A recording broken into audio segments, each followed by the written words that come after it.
volvemos a la serie de 500 misterios no resueltos del manga de One Piece. Y es que estuvimos haciendo el recuento de todos los misterios que no han sido resueltos desde el principio de One Piece hasta justamente el Time Skip, es decir, toda la primera parte de la serie. Y esta sección se quedó un poco parada porque quería esperar que avanzara un poco la serie, que terminara Wano, que terminara Egghead, y de esta manera os voy a poder traer ahora sí, de una vez por todas, todos los misterios no resueltos de los siguientes arcos de One Piece ya posteriores al Time Skip. Y hoy, la isla Gyojin. Decir que obviamente estos vídeos llevan muchísimo trabajo porque toca revisar directamente todo el arco en busca de cosas que no se hayan resuelto, y obviamente esto es muy difícil y lleva, como digo, un trabajo enorme. Así que agradecería muchísimo un pedazo de like y una suscripción, como soléis hacer siempre. Y también, ya si me dejáis en los comentarios qué estáis haciendo mientras escucháis este vídeo, si os lo tenéis de fondo o lo que sea, de verdad que os lo agradecería porque me entretiene mucho leeros. Mucha gente me dice, yo estoy trabajando, estoy yendo a trabajar, estoy en la ducha, estoy yendo a buscar a mi hijo al colegio, lo que sea, situaciones cotidianas, y me parece muy curioso y, oye, me gusta verles. Decir también que todas las personas que hayan realizado alguna donación de manera completamente voluntaria a través del link de PayPal que tenéis en el comentario fijado serán saludadas en el siguiente vídeo. Ya sabéis que con cualquier donación podéis acompañarlo de una nota para dejarme un mensaje, alguna cosa que queréis que comente en el vídeo, y sobre todo para ser también saludados. Así que de verdad, muchísimas gracias a todo el mundo y vamos con el vídeo. Empecemos directamente por el primer misterio no resuelto del arco de la isla Gyojin, y es el cambio en el ojo de Zoro. Y es que claro, tenemos que Zoro, después del Time Skip, aparece con una misteriosa cicatriz en su ojo izquierdo.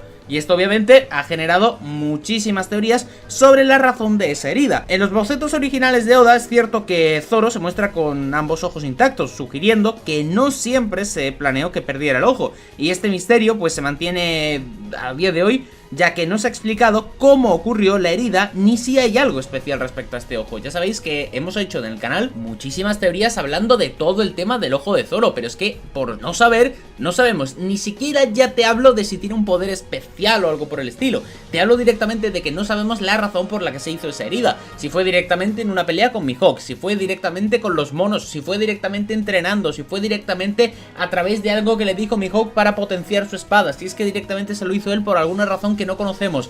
Hay mil maneras que podría haberse dado esto, pero no la conocemos a día de hoy, y me da a mí que esto va para largo ya, porque fijaos el arco que vamos y de dónde es esto. Por cierto, esto lo he llamado Isla Gyojin, pero estoy contando también lo que es el regreso a Sabaody de nuevo, ya que ahí no hay muchos misterios, lo estoy cortando como algo muy cortito, pero lo fusiono con la Isla Gyojin, simplemente. El segundo misterio es la promesa de las piratas Kuya a Luffy, y es que vemos que las piratas Kuya mencionan que siempre estarán listas para ayudar a Luffy si él lo necesita, y es que aunque Luffy ha ganado muchos aliados a lo largo de su viaje, aún no se ha visto ni cómo ni cuándo cumplirán esta promesa, y de hecho se desconoce si en el futuro veremos a las piratas Kuya en acción para ayudar a Luffy, pero obviamente esta promesa no está puesta para nada al azar. Esta promesa está puesta de esta manera en la obra y explicada de esta manera para que en un futuro tenga importancia. La cosa es, ¿cuándo sucederá esto? ¿Por qué Oda ha puesto este diálogo? ¿Quizás una guerra final? ¿Quizás vayan a secuestrar a Luffy y necesite ayuda de las Kuya? Sería bastante interesante. Luego tenemos otro que es el ritual de Caribou y la cruz en la camiseta, y es que en el capítulo 600 Caribou realiza un ritual de sacrificio para un dios desconocido,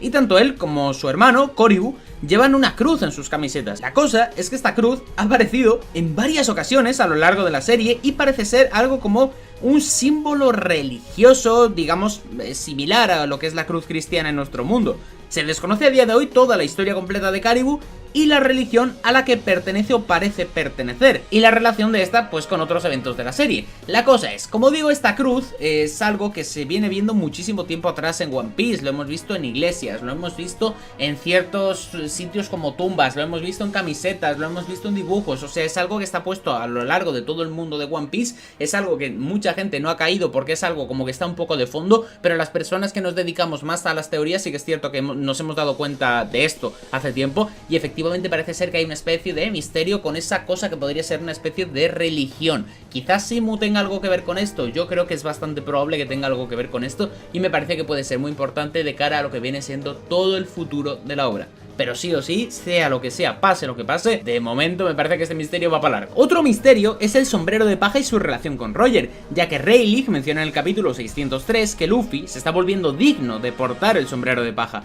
Nos enteramos luego de que este sombrero perteneció alguna vez a Goldie Roger, pero aún no se ha explicado el significado profundo del sombrero, ni qué hace que alguien sea, entre comillas, digno de llevarlo, ni siquiera de dónde lo sacó Roger, ni de dónde viene ese sombrero, ni nada de estas cosas. De hecho, más recientemente hemos visto lo que parece la silueta de Joy Boy y parece llevar el sombrero, es decir, como que este sombrero viene de muchísimos años atrás, pero claro, aquí nos preguntamos, ¿es el mismo sombrero el que tenía Joy Boy que el que tuvo Roger, que el que tiene Luffy? A ver, es difícil que haya aguantado tanto tiempo, pero estamos hablando de un manga, o sea que podría ser perfectamente. Entonces, la idea, el misterio es saber por qué Roger obtuvo ese sombrero, de dónde lo obtuvo. De momento no se sabe y ojalá se sepa. Otro sería la historia de Rayleigh, y es que durante su primer encuentro con Roger, Rayleigh menciona que su casa se quemó y que por eso vivía en un barco, y no se ha contado nada más sobre la historia de Rayleigh antes de conocer a Roger, dejando un poco en duda si conoceremos detalles sobre su pasado. Esto en principio la gente puede pensar de que quizás Rayleigh pues simplemente nos dice eso para darle una excusa para estar en un barco y ya está, y que esto no se resuelva. Pero ¿por qué Oda menciona que se le quemó la casa y tal y ahora vive en un barco? O sea, ¿es necesario eso? ¿Significa esto que lo veremos en algún momento? ¿Qué hacía Rayleigh antes de conocer a Roger? O sea, ¿que era una persona normal o tenía alguna afición diferente? Porque te pongo el ejemplo de Zoro de que era cazarrecompensas, ¿no? O sea, ya era una persona que hacía sus movimientos antes de ser pirata. Entonces se me llama mucho la atención esto, se me hace muy curioso y tengo muchas ganas de que en algún momento nos revelen esto. Seguramente sea a través de un SBS o alguna cosa, pero tengo ganas. Otro misterio sería el destino de Mumu, el rey del mar. Y es que Mumu, quien fue visto por última vez bajo las órdenes de Arlong, que en el East Blue, aparece de nuevo en la Grand Line. Pero no se ha explicado cómo llegó a la Grand Line ni qué sucedió con él durante todo este tiempo, dejando pues este detalle como un misterio sin resolver. Y es que si lo piensas dices, ¿de verdad este bicho salió desde Arlong Park hasta toda la Grand Line, hasta allí directamente para el Nuevo Mundo y tal? O sea, esto es una locura, ¿no? O sea, si lo piensas un poco, pues es una cosa muy bestia, porque estamos hablando de una criatura que en principio ha tenido que recorrer toda esa distancia por sí mismo, y por muy grande que sea y muy peligroso que sea, digamos que no es algo sencillo de hacer, y sobre todo no es fácil llegar hasta donde ha llegado él, porque hay que hacer muchísimo trayecto y saber hacia dónde hacerlo. Me molaría muchísimo que se hubiera hecho una especie de mini historia de este personaje viajando por allí, la verdad. Yo sé que es difícil porque es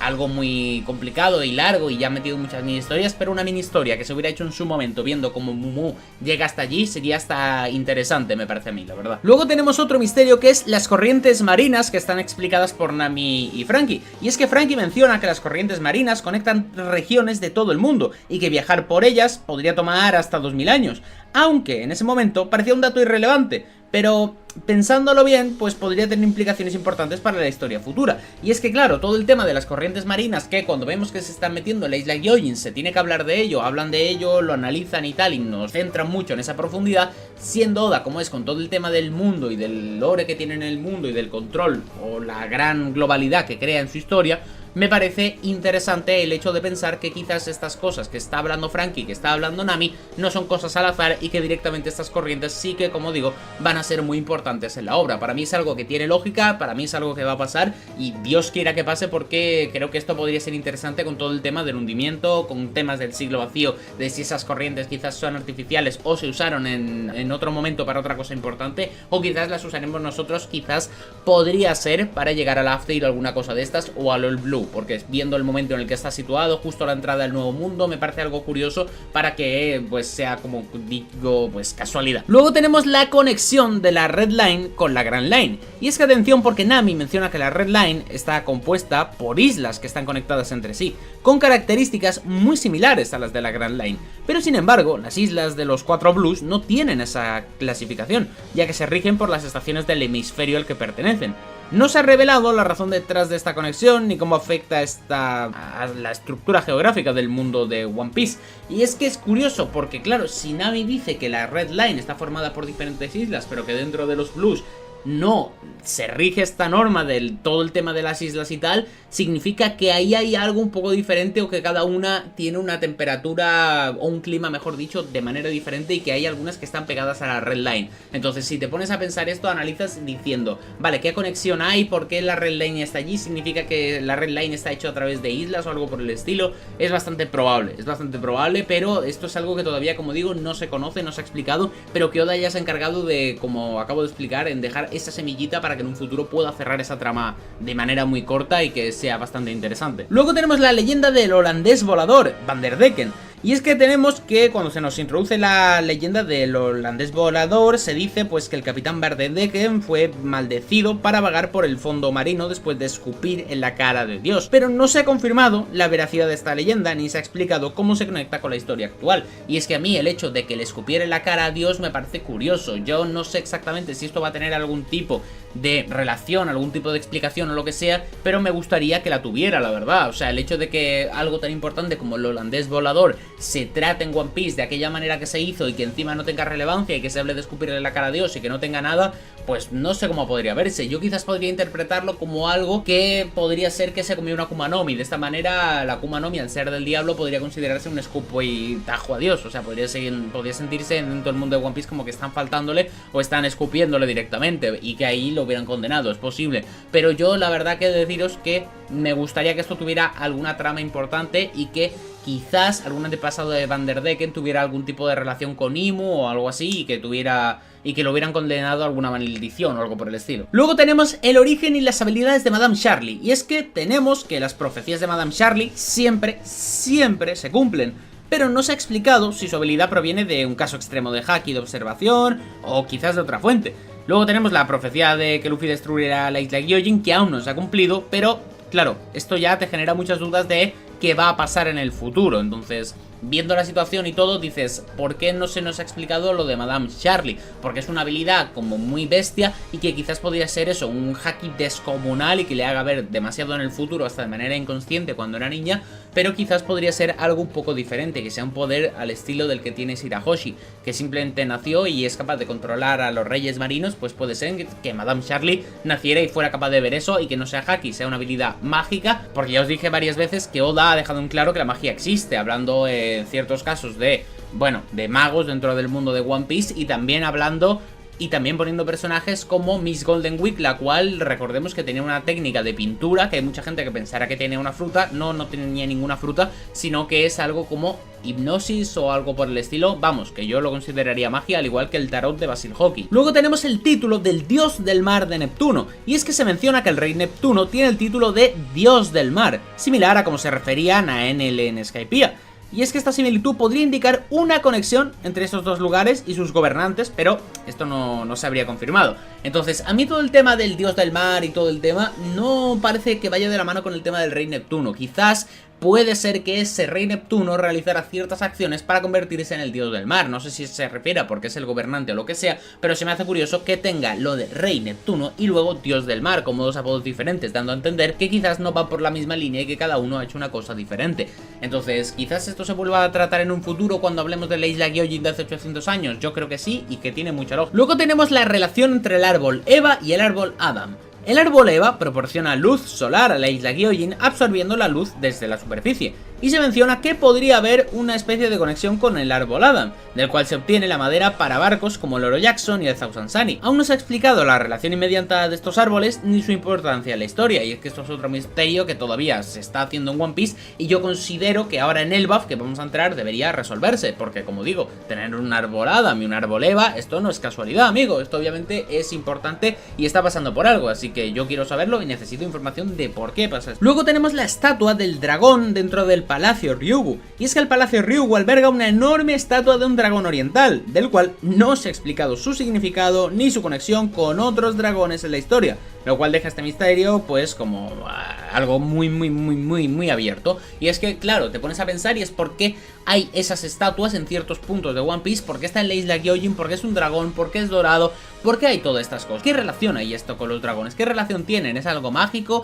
¿Simplemente es algo supersticioso? ¿O es que realmente existieron dragones dentro del mundo de One Piece y estas estatuas eran para venerarlos? No lo sé, pero el misterio está ahí. Luego tenemos el padre del hijo de Makino, y es que en una portada Makino aparece cargando a un bebé y se menciona que el padre es, entre comillas, esa persona. La identidad del padre la verdad que no ha sido revelada, y este misterio, como digo, vuelve a estar abierto. Hay mucha gente que dice que es Shanks, mucha gente que dice que no sé quién, tal. Yo me acuerdo que llegué a decir, y de hecho creo que tiene esta lógica, o sea, me refiero como que es algo que puede pasar, porque puede, o sea, lo sigo creyendo que es una posibilidad, que era Sabo, porque justamente el bebé aparecía con un traje amarillo con S, y amarillo al igual que el pelo de Sabo, S de Sabo, no lo sé, podría ser ese de Shanks, sí, pero bueno, yo por fumar un poquito y ya no tirar por la típica de Shanks, ya todo el mundo tirando por lo mismo. Luego tenemos la habilidad de la fruta del diablo de Vanderdecken, y es que Vanderdecken menciona que su maldición es similar a la de su antepasado, y esto sugiere que la habilidad de la fruta del diablo se ha transmitido de generación en generación, pero no se ha explicado cómo es posible ni cuál es la conexión entre la maldición y la fruta.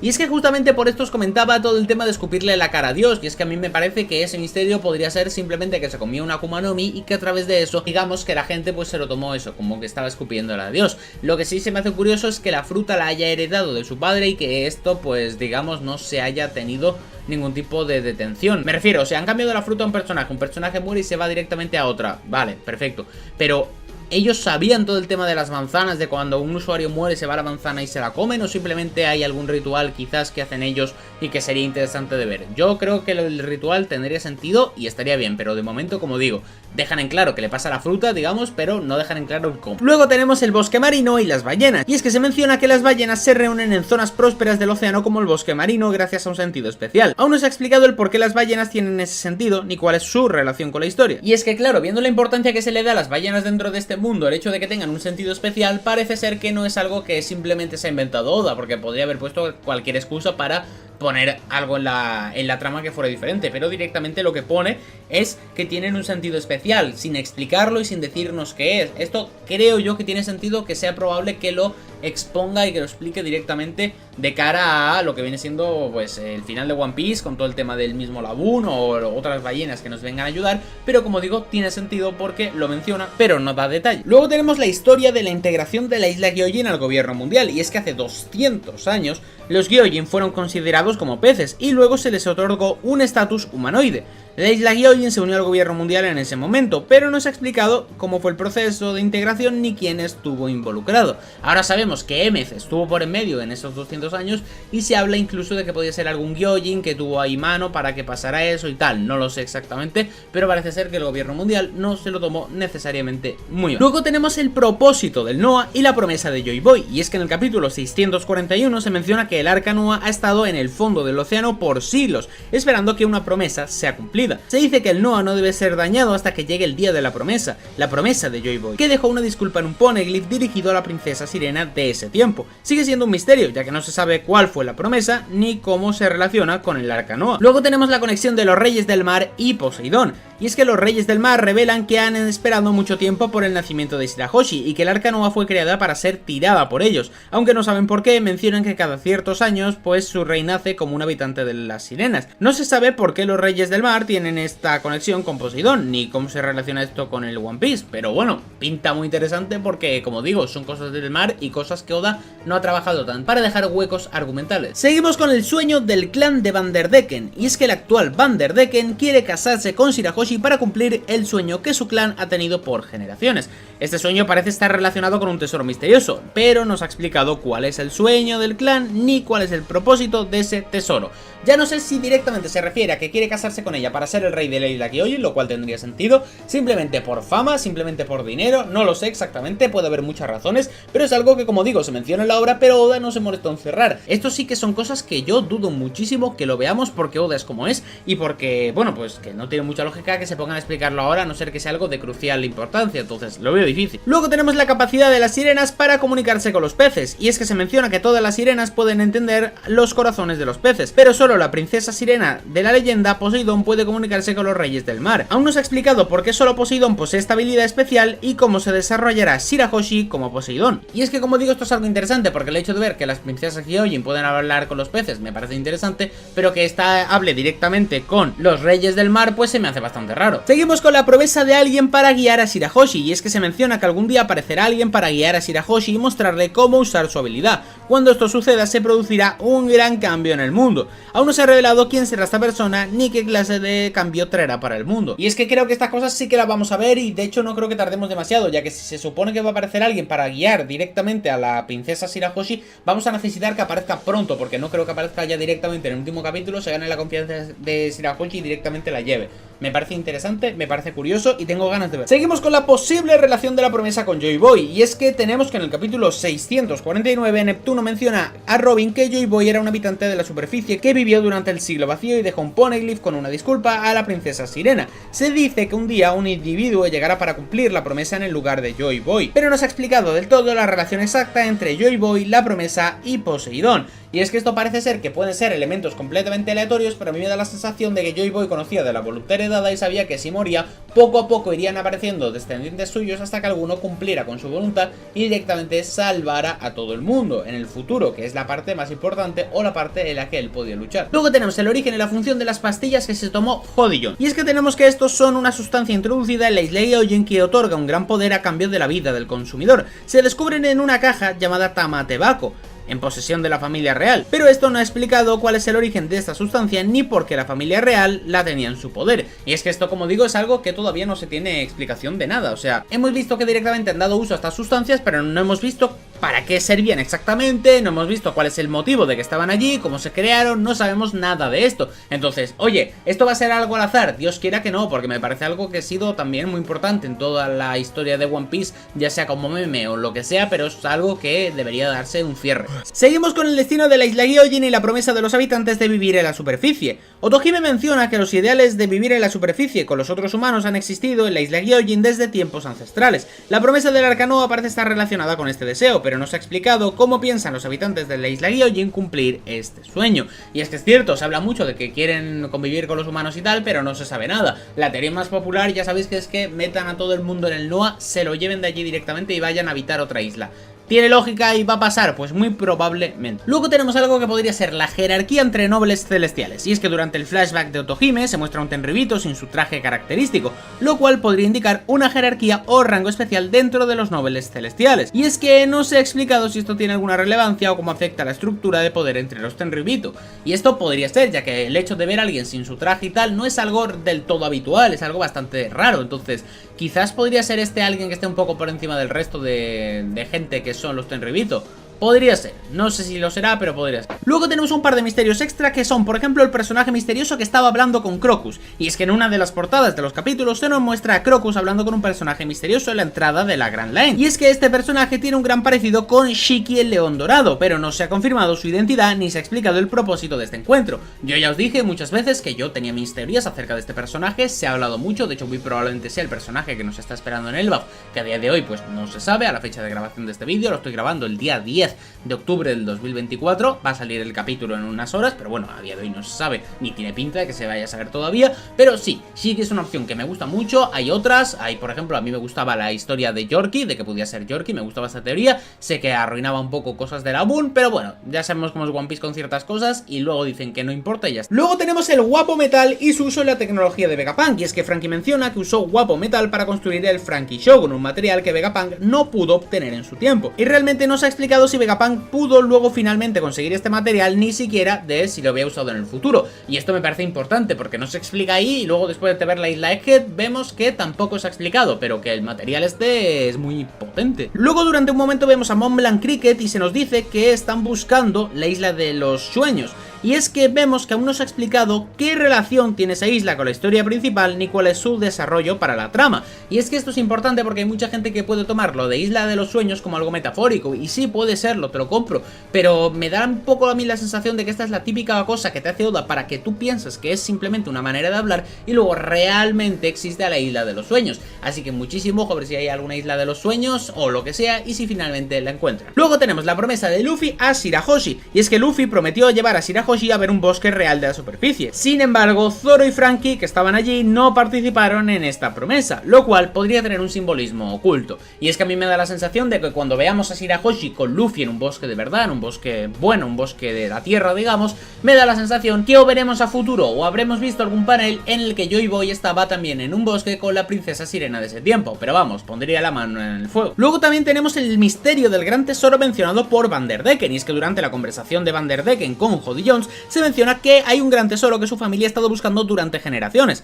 No se sabe si este tesoro tiene relación con el One Piece o si es otra clase de tesoro, y es que hay muchos en el mundo de One Piece que hay tesoros importantes. Por ejemplo, tenemos el tesoro del Capitán John, luego tenemos el One Piece, luego tenemos los típicos tesoros de piratas que podrían encontrar por allí, quizás por tesoro y esto se estaba refiriendo a Shirahoshi, no lo sé, pero me parece, sea como sea, algo bastante interesante y que me gustaría que en algún momento se hablara un poco más de esto, que haya ciertos piratas que estén buscando otro tesoro diferente al One Piece porque sea más accesible. Y luego tenemos la conexión de la isla Gyojin con el siglo vacío, y es que se menciona que la isla Gyojin tiene una relación, una conexión con el siglo vacío a través de Joy Boy y de Poseidón, pero no se ha revelado cuál es la naturaleza exacta de esta conexión, ni siquiera cómo se relaciona con la historia en general. Y es que está muy bien todo el tema de la conexión, está todo muy bien, pero no nos han dicho, no nos han confirmado exactamente cómo lo hacen para tener esta conexión. ¿Qué conexión hay? ¿Es una conexión simple? ¿Es una conexión importante? ¿Por qué pasa esto? Para mí personalmente es algo muy importante de ver y ojalá no sea troleo y ojalá tenga muchísimo sentido, la verdad, me encantaría, una locura. Así que, pues, otro misterio que no está resuelto de momento. Y hasta aquí en el día de hoy los 500 misterios sin resolver de One Piece, y de momento seguimos con la isla Gyojin. Y más adelante, la semana que viene, os traeré otro arco. De hecho, podéis ir a revisar en el canal por si acaso ya está subido o lo que sea, y os traeré otro arco en el que intentaré explicaros todos los misterios que no han sido resueltos, y veremos a ver si en unos capítulos se va resolviendo todo y se van saliendo todos los misterios, que puede que sí o puede que no. Ten en cuenta que puedo haberme dejado algún misterio sin resolver que no se haya explicado, entonces déjame en los comentarios también si me he dejado alguno o lo que sea. Y ya sabes que si te ha gustado le puedes dejar un pedazo de like al vídeo, suscríbete al canal para más y nos vemos en el siguiente vídeo.